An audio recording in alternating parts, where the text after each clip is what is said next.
Travis, there are many Travises in the world, but there's only one Travis, and I'm hoping I'm saying this correctly, Ála, and he's joining us today on the show. Travis, thanks for being here. Thanks for having me, Austin. So I'm very excited to chat with you for a number of reasons. Your successes with iCryo and everything bookending that odyssey so far, which continues to date. But moreover, you are, I guess you're a lot like me in that you're a veteran gone wellness.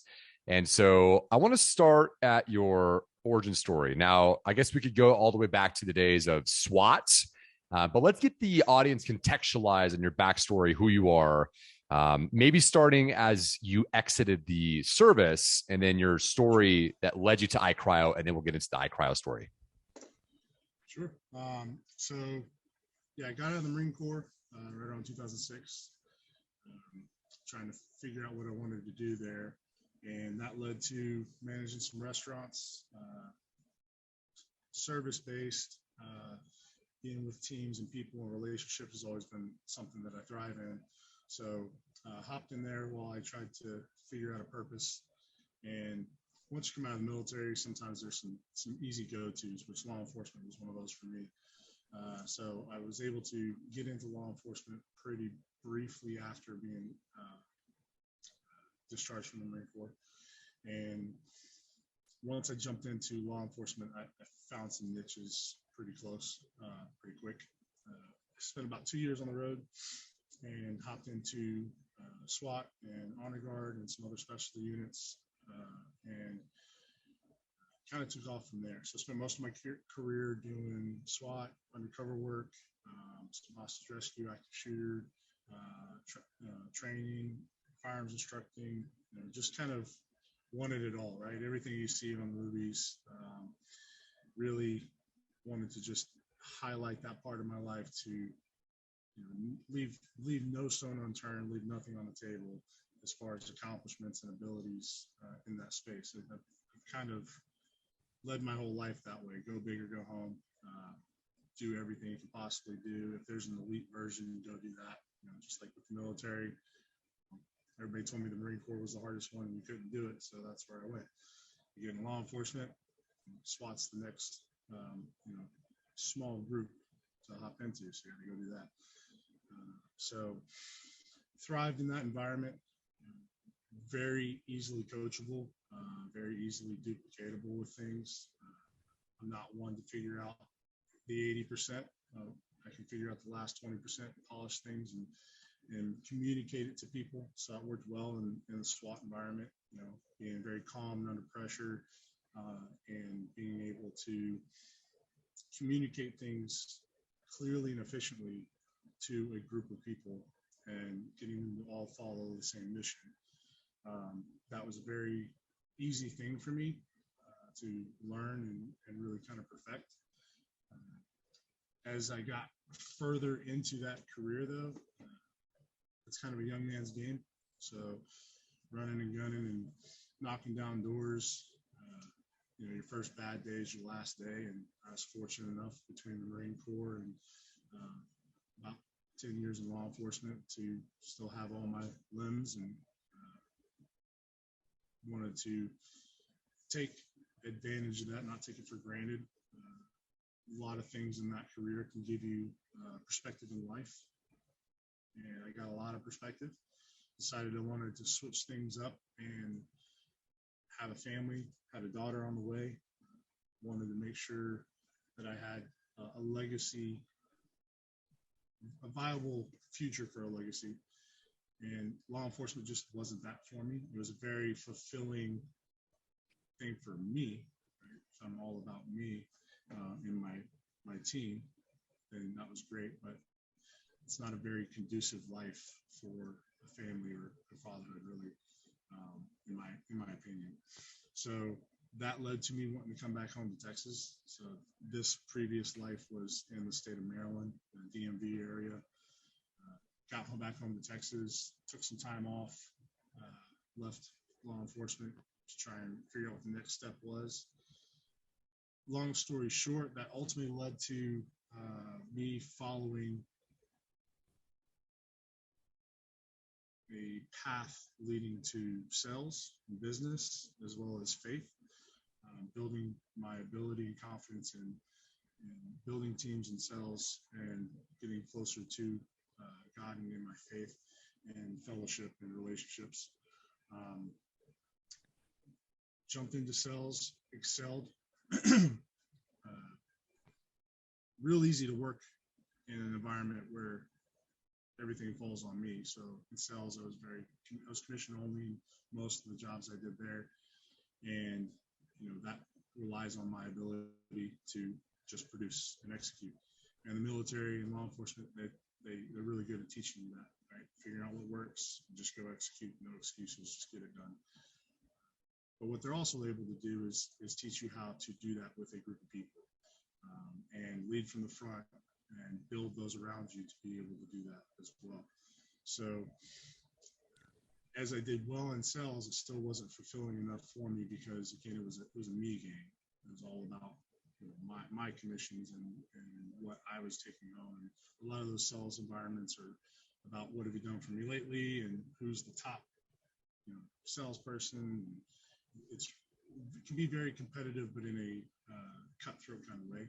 So gave me a lot to work with and a lot to build off of, but it wasn't scratching the itch for me. It wasn't aligning with my pursuit for kingdom mindset as well, and relationships, fellowship. So that took me a path of taking some money that I put together in sales and whatnot, to really find a way to build what I felt was really my niche, which was being able to take what the military and law enforcement had taught me about team building and duplicating processes and putting systems in place to streamline for execution and results, and put that in place in the business market, right?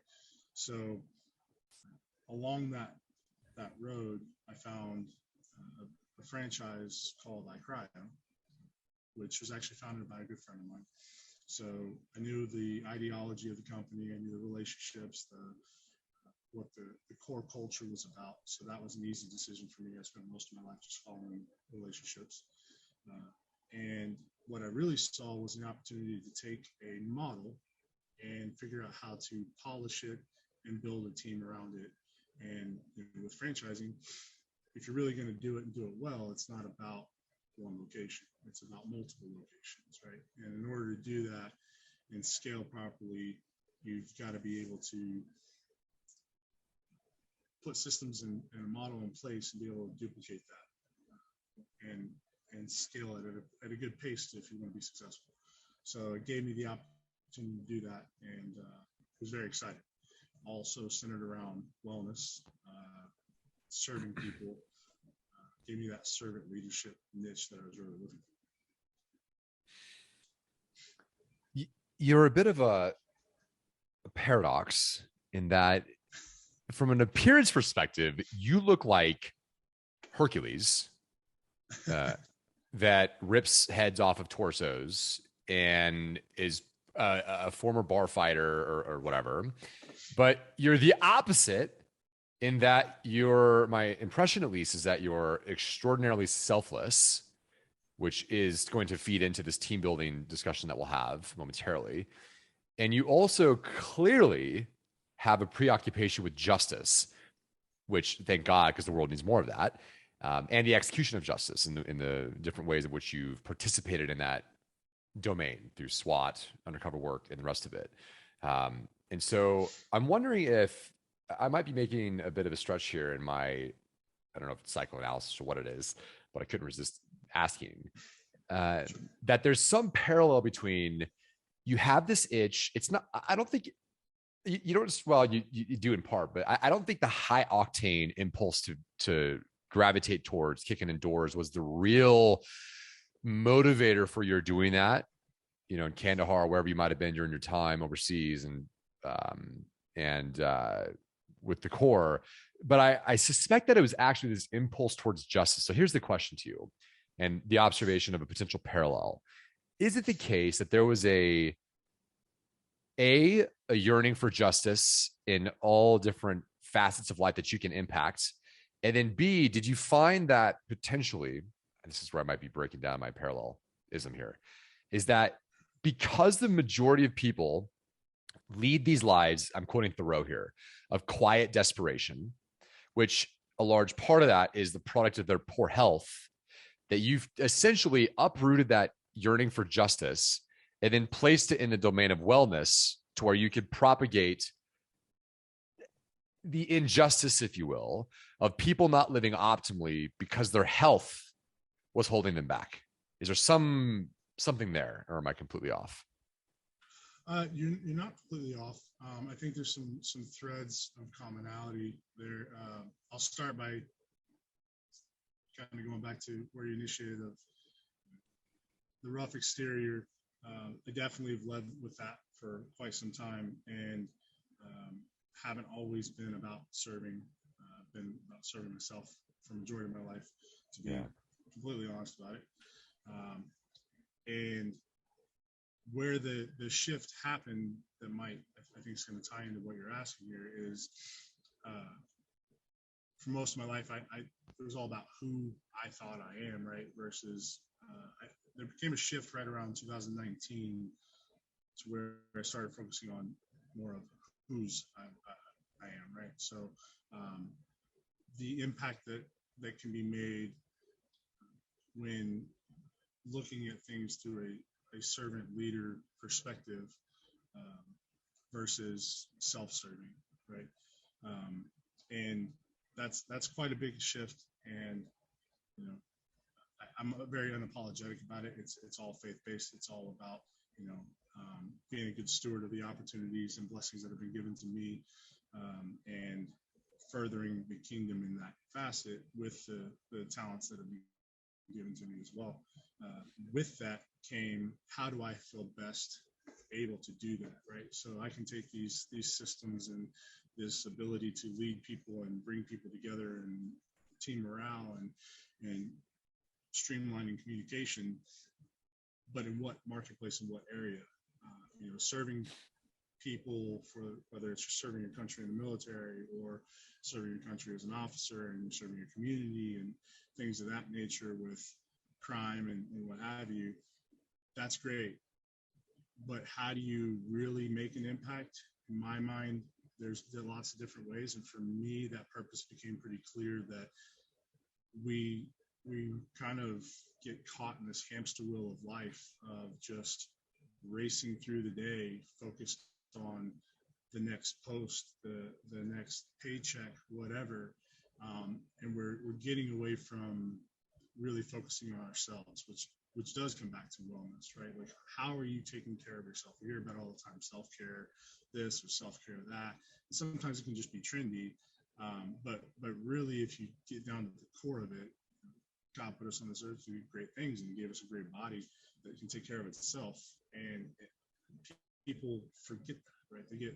They start chasing the next ad, the next whatever that's gonna be the quick fix. And there's no quick fixes in life in anything, whether it's business, whether it's body, whether it's relationships, whether it's spiritual, whatever it is. There's no quick fixes, right? It all takes work.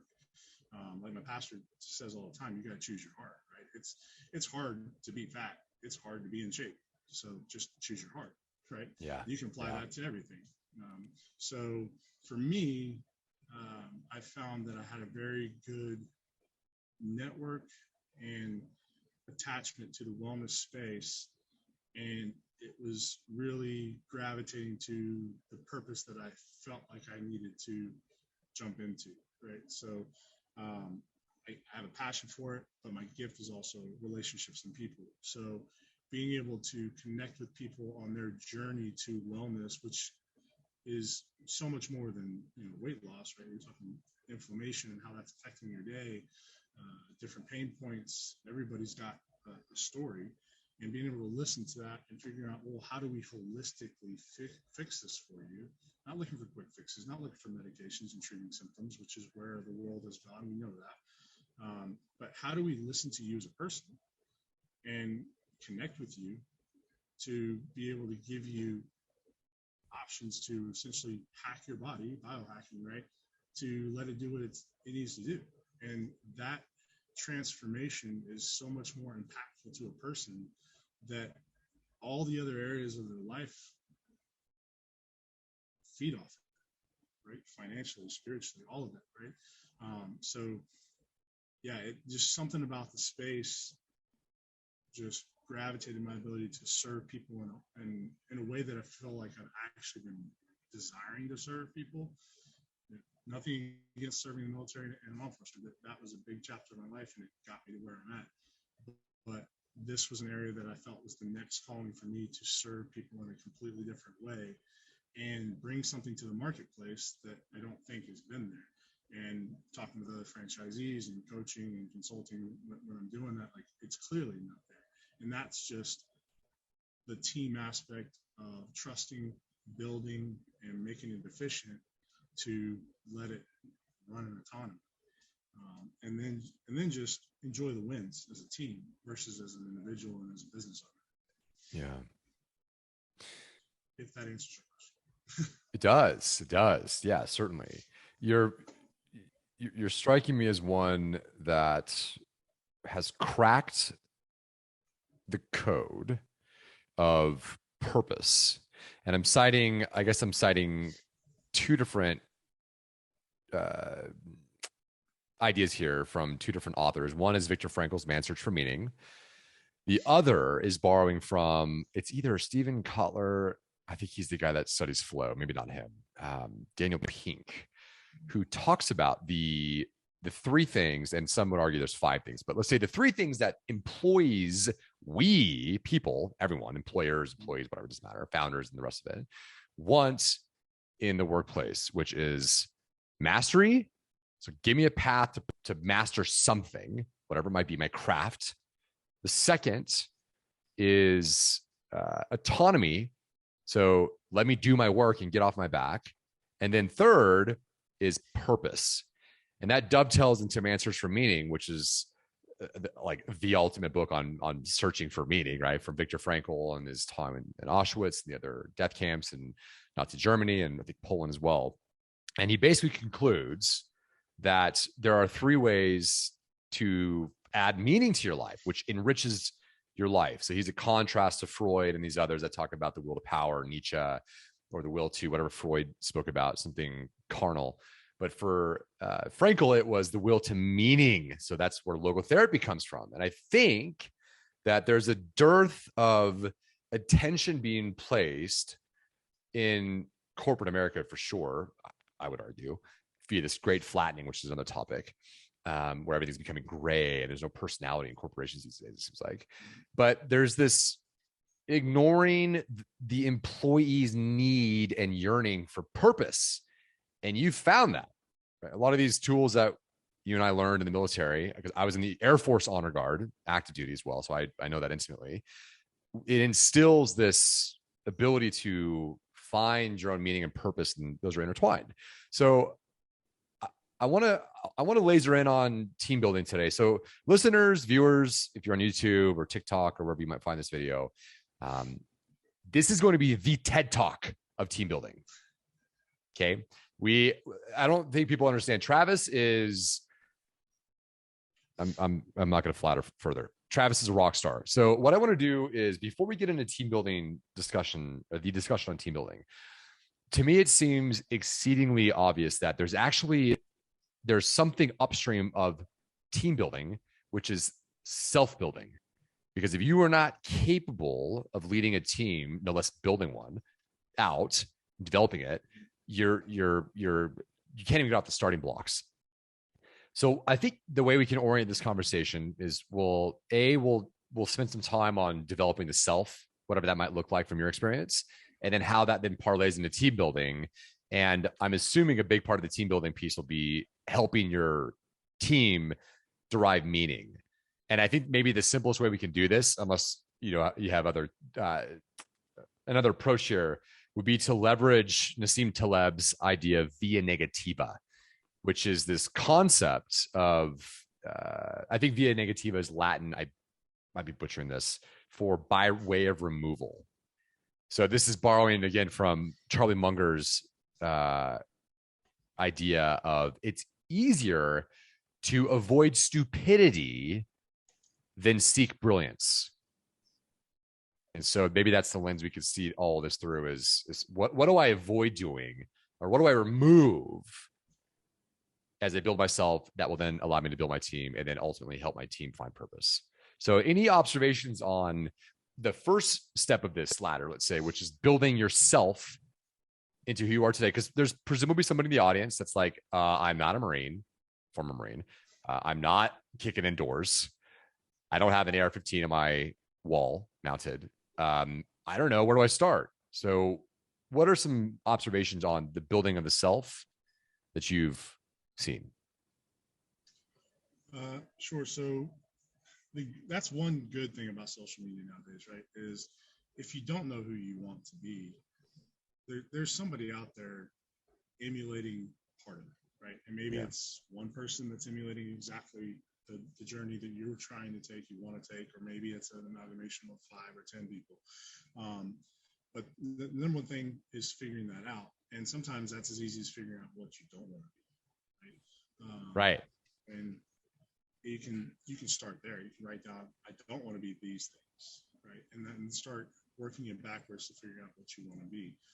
And most importantly, when going through that process, is focusing on the question you just asked, which is, furthering yourself, right?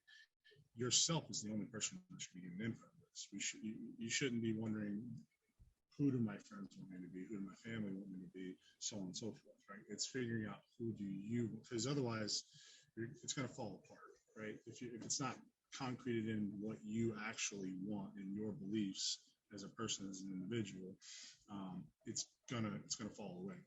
And sometimes I find that's hard for people. New text message from fuck canceled. That can be hard for people.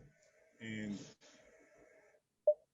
the easiest way around that, I feel like, is just, again, figuring out what you don't want, right? And then surrounding yourself with accountability and level up markers on that. So for me, sometimes it's certain circles that I want to be in, that maybe those are circles that I wouldn't feel that I'm worth going into, or that I'm at the level of those people. Well, that's the circle I need to go into. If I feel comfortable where I'm at, I'm in the wrong spot, right? You can't level up from there. You can't improve from there. You can't grow from a spot that you feel that you're the peak at, or comfortable at, and that's where a lot of people sit and they stay. So it is a constant journey in that aspect. All right, everyone, we're back in the saddle. A couple technical issues, but we're all good. So where we left off was you were mentioning a couple things about the development of your own self, the building of yourself, such that you become capable of actually creating, no less, building and developing a team. So there were a couple things that jumped to mind as you were speaking. The first was on the idea of being comfortable getting into discomfort in the context particular of the room of which you are perhaps not the smartest, or not the most wealthy, or the most capable, and being comfortable entering that room even when you feel imposter syndrome. Stepping out of that realm of order into chaos, to use Petersonian terms, or from the known to the unknown, etc. Very cool. Listeners, viewers, go do that. Go find a way to get uncomfortable today, because that's where growth happens. But the other thing that maybe you could speak to, where I think there's a bit more color potentially here, is this idea of figuring out, okay, well, what don't I want to be like? And this actually weaves into the background. People are that are viewing this can see your background of your Zoom today. It says, remember who you wanted to be. And the way you arrived at that yourself sounds like largely it was a process of elimination, or via negativa, by way of removal of the things you don't want to be: selfish, greedy, or whatever those things might be. So can you give the listeners some tools on how they can do that themselves? Sure. So coming up with your own core values, coming up with if you were to watch yourself walk into a room, right? If you envision yourself walking into a room, what do you want that impression to be, right? Trying to flip the script on asking yourself who you are, right? Or who you want yourself to be, and looking at it from the outside, looking in. A lot of people will look at it a different way. Think of your headstone. If your time is up on this earth, and you're looking at your headstone, or you write your own obituary, right? What do you want to be in that? What do you want the world to have a viewpoint of your time spent here? What, like, your contribution? What was your legacy? So on and so forth. So if you take things that you don't want to be, right, and make that list, and let's say you put yourself in a perspective of writing your own obituary, of your time spent here, that can really help you hone in on the perspective of what you're doing and what your purpose should be, right? And that can be a rabbit hole. So definitely trying to dive into that can be a long conversation, but I'll give a simple point that might translate. For me, looking back, and once I realized my focus was more on, kingdom mindset and being a servant leader rather than serving myself. Well, there's a common thread of who I am throughout my life. So if I go back and I look, whether it's Marine Corps, whether it's law enforcement, SWAT, you name it, who I wanted to be was the best at something or excellent at something, right? So you can still do that and be the best and be excellent at something, but that helps with who you are, but that still doesn't help with the purpose, right? So if I'm going to be excellent at being a servant leader, well, then what purpose am I putting behind that, right? Where am I going to serve people? Where am I going to lead people? Which leads me to where I am now, right? And to help with that transition, when it comes to building teams, if you're not working on yourself, you'll never be able to systemically and efficiently build a team, because eventually, as you build a team, people start leveling up, and iron sharpens iron. And eventually, if you're not consistently growing and you haven't already been putting the practice to working on yourself, your team's going to catch up.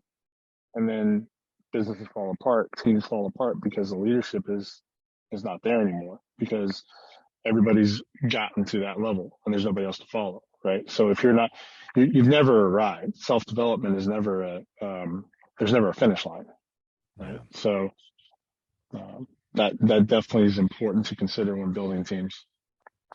Yeah, the visual might be your followers, your team are here, you're here, right? Because they're following you. Right. So you can't expect them to grow and then you stagnate. It needs to be a tandem development, 100%. So two ideas for listeners that they could chew on. Then let's get into team building. The viewers or the listeners don't know this, but Travis is in his Jeep in Texas, probably sweating his face off with his AC off. So let's get him back on the road into AC so he doesn't melt like the witch from the Wicked. What the hell is that movie? Dorothy, Oz, Wizard of Oz. There we go. Yep. We don't want him melting on the show. Two observations, ideas for the audience to sink their teeth into when they're trying to figure out who am I, such that I can remember who I wanted to be. Number one, go read the obituaries. That'll wake you up. Yep. That'll get you into a state of action. Number two, as you think about these topics and ideas that Travis has shared, go write your declarations.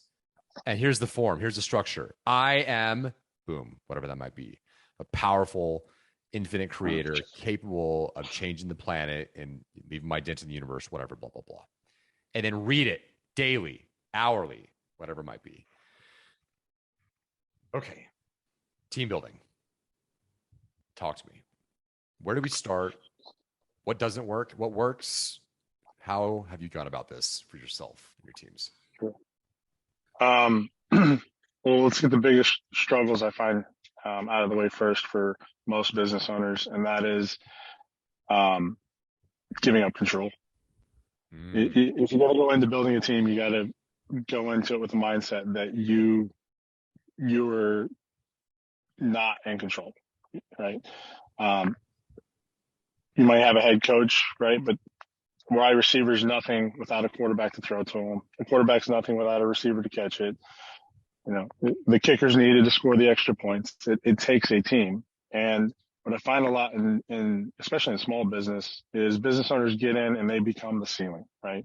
They put a team behind them, but they want to handle everything, right? If it's retail, they want to handle every transaction. They want to handle cancellations, refunds, whatever, right?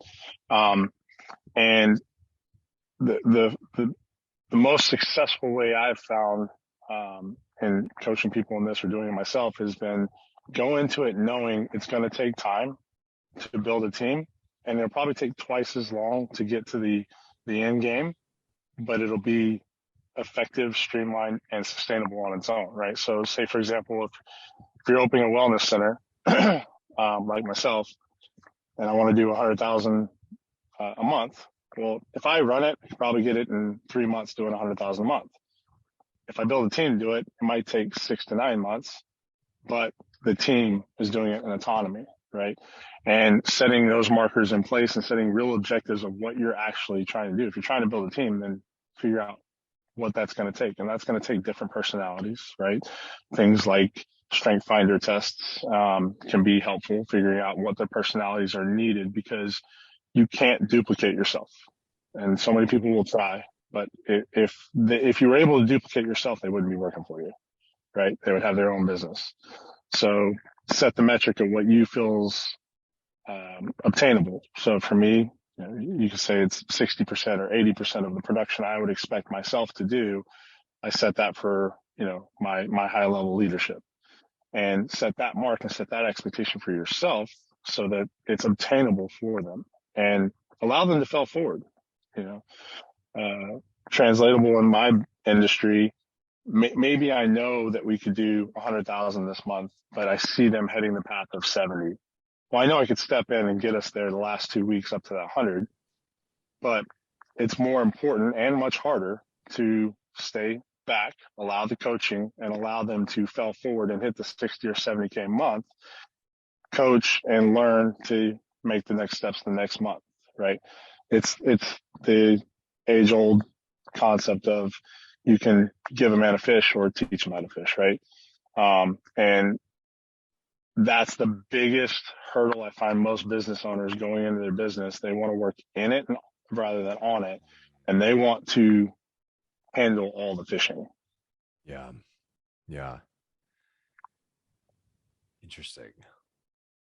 So practically speaking, what are some of the things that you're doing? You mentioned strength finders. VIO is another interesting strengths test. Sure. And maybe personality, compatibility, personality types, how relevant that would be. But are there other pragmatic or practical things that you're actually doing when you're doing the verb of team building? Yeah. So we have, team building events, for example, is huge, right? You get your team together and things like, say, for example, an escape room. That's something that can help the team communicate, figure out who's good at what, and force them into an environment that's not just work to work together, right? And evolve that. And then maybe the next team building event is a racetrack. Maybe the next team building event is video games, whatever, right? Eventually, the team starts building cohesion around who's good at what. And that actually translates right back into the business, right? Yeah. Different skill sets show themselves in different areas. But if you only hone people into the day-to-day operations, you're limiting the ability to uncover talents, right? Because it's a different environment. And you find different ways to get people in their comfort zones and allow their talents to come to the surface. So a strength finders test, something administrative like that is good. That's a good marker for you to look at. But belly to belly relationship building and getting people in different environments to see how they interact and allow their skills to come to the surface, and then be intentional about that, to pay attention, have your leadership pay attention to those things and bring them back into the workplace, right? It's not just a fun team building event to have fun, blow off steam. That's part of it. But while you're out there, who did the team start gravitating to in certain events or certain skill sets and whatnot? And how can that translate back to the business, right?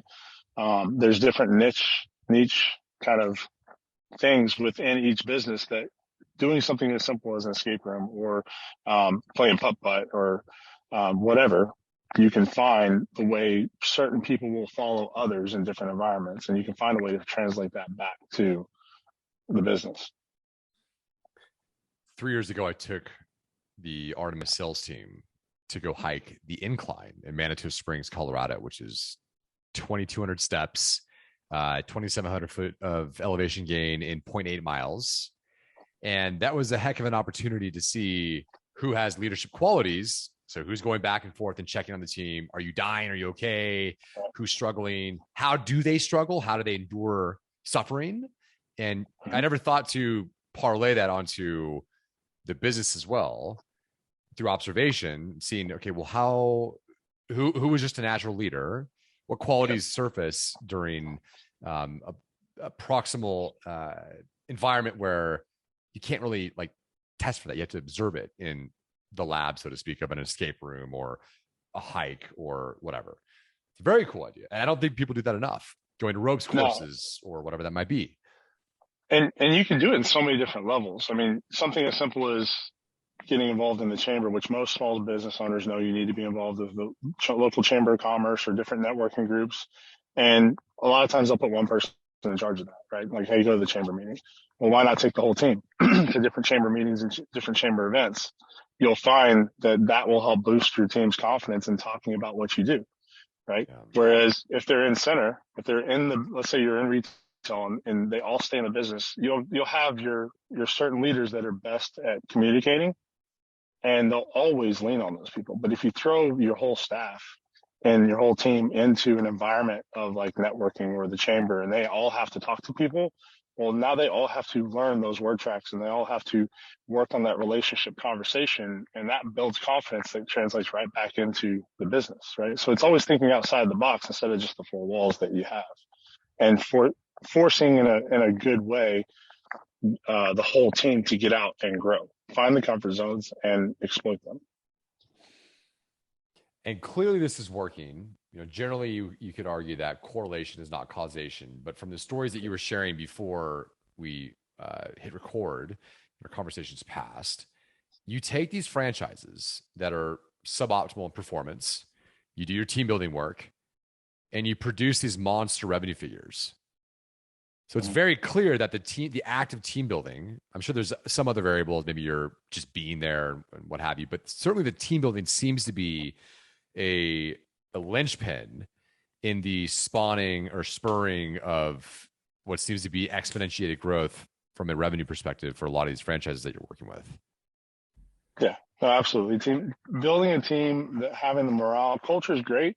But having the morale within the team to enforce the culture is important. And I mean, the biggest thing everywhere, the first thing I see almost everywhere I go is, and this translates to almost every business I've been in, not just in this space, but is the leadership, right? Is what's the ceiling? There's been so many places I've been where the team is trained amazing. They know their stuff. They love the environment. They love what they do, but they're shortchanged. They stop because they know, the register is covered by the owner or the manager, right? So they put that limit on themselves because they know they can't go past a certain level because that's not their lane, right? Yeah. So the first thing to come through is take that away. Just take the bottleneck away and allow the team to find its own purpose and its own identity, right? Otherwise they all fall in line with the identity of the leader, which isn't always a leader. It should just be the manager, right? A leader and a manager are not the same thing. And that's common misconceptions. Yeah. Are there any particular stories of success that jump to mind from your experience of you took a franchise that was struggling, making X amount, you inserted the team building block, and then you had this dramatic revenue success story?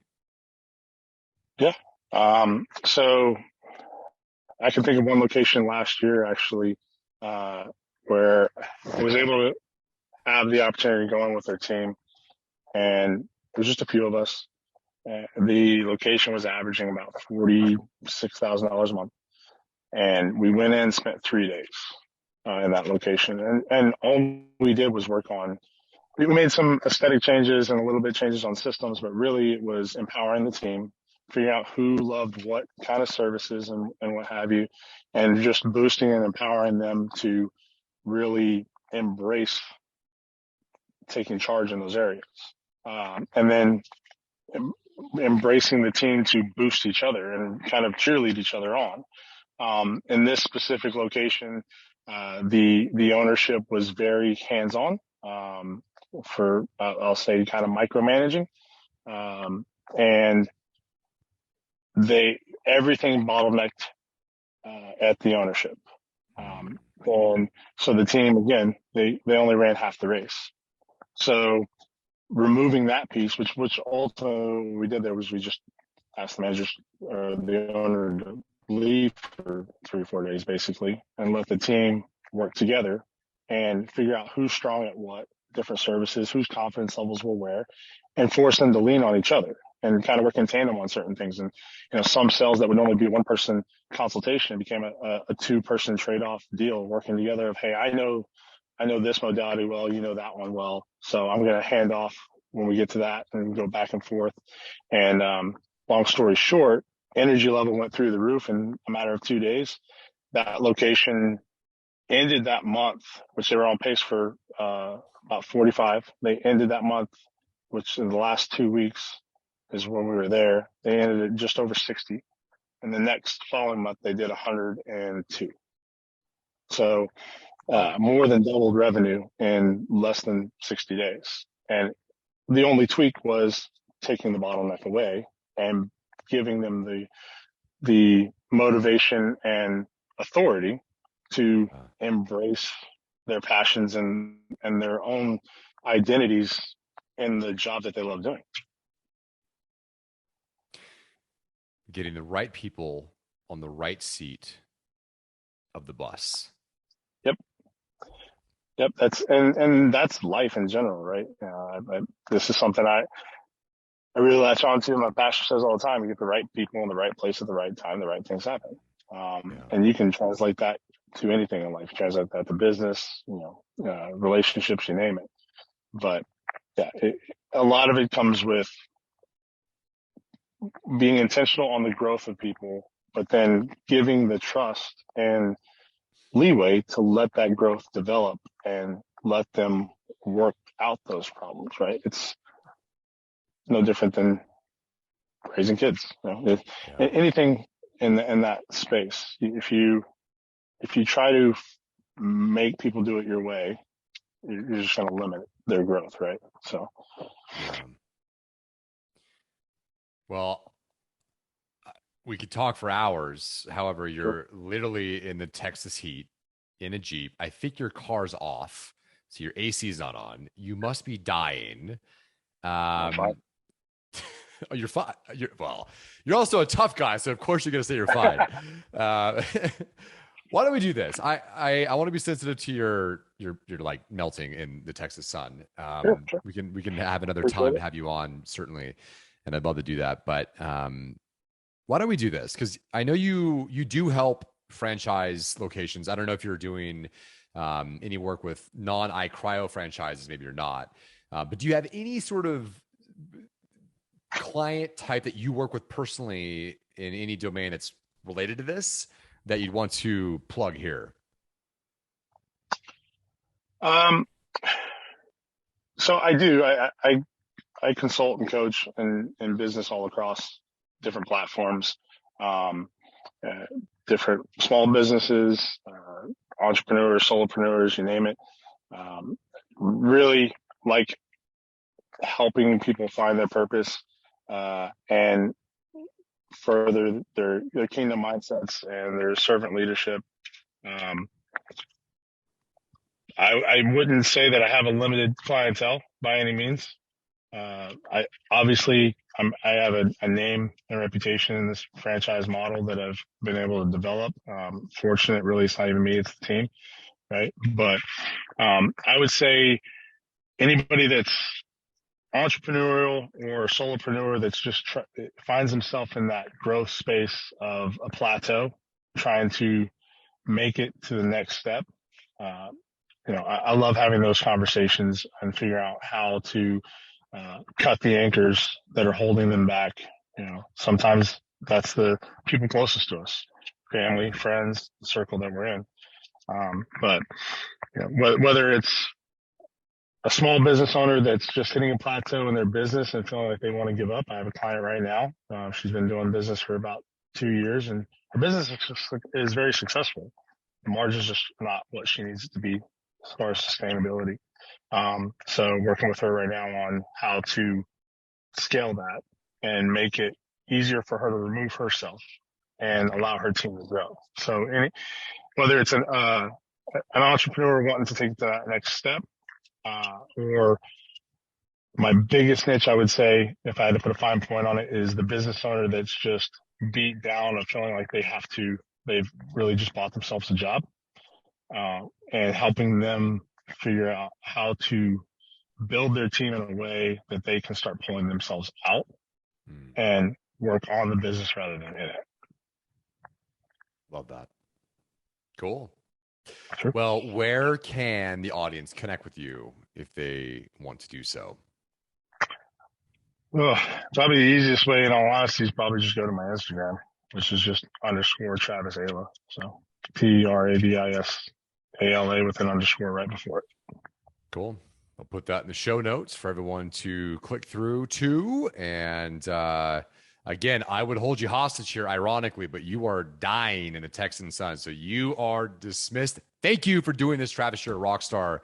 I'd love to have you on again to get deeper into the stuff. Yeah, of course. And this is great. You guys do an awesome job. So appreciate y'all. A lot of value you guys bring to this place. Well, we thank you for that, Travis. Well, hey, have a fantastic weekend. And by the way, listeners and audience members, it is Travis's birthday. Shoot him a happy birthday video on IG. I appreciate you, Austin. All righty. Adios.